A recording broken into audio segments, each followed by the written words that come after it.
Thomas the Tank Engine Friends Motorized Railway. Episode 42, Messy Milk. One day, Rosie had to push some milk tankers. She was getting ready to push some milk tankers to the other part of the yards. Rosie was cross. "I do not want to push these stinky milk tankers," she said crossly. "Well," said Thomas, "you just gotta do what the Fat Controller tells you to do."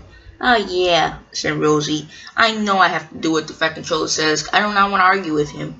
So yeah, I am gonna push these milk tankers." "Yeah, that brings up a good point," said Thomas. "Why are you pushing milk tankers? Shouldn't you be pulling them?" "Well," said Rosie, "it doesn't matter. And plus, I do not have time to go spin around or a couple milk tankers in the back of me when I could just do it right here." "Whatever," said Thomas. It's your thing." "Exactly," said Rosie crossly. "So can I go now?"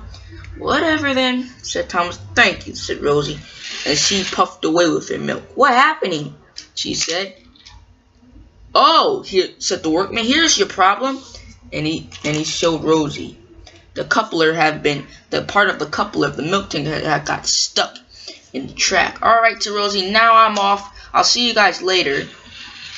And Rosie puffed away.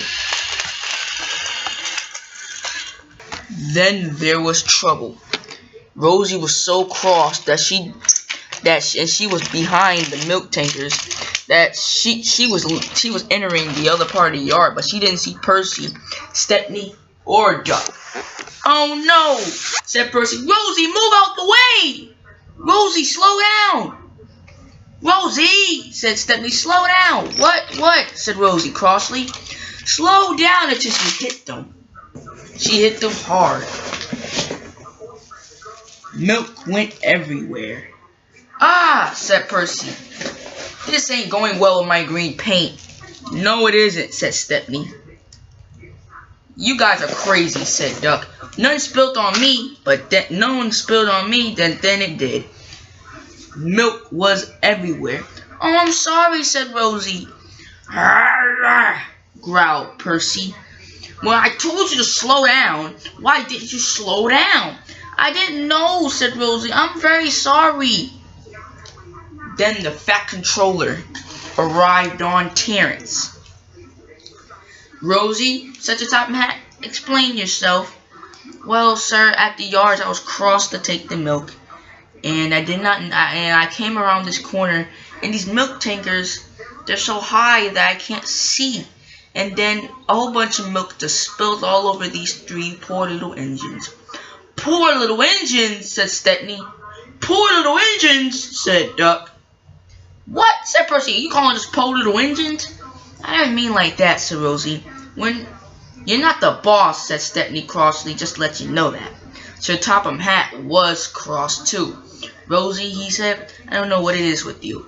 I don't know why you're having such bad luck on the island of Sodor. You fell off a viaduct bridge, so to speak," he said, "and you also ran into the back of Trevor. You have some bad luck on the railway." "I know, sir, and I'm very sorry." "You better be," said the Fat Controller. "Now I want you to go travel to the other part of the island of Sodor. Since this area is blocked, you're gonna have to go. It's probably gonna take you a few hours to get to the other side of the island of Sodor and pick up the breakdown train. Do I make myself clear?" "Yes, sir," said Rosie, and she puffed away sadly.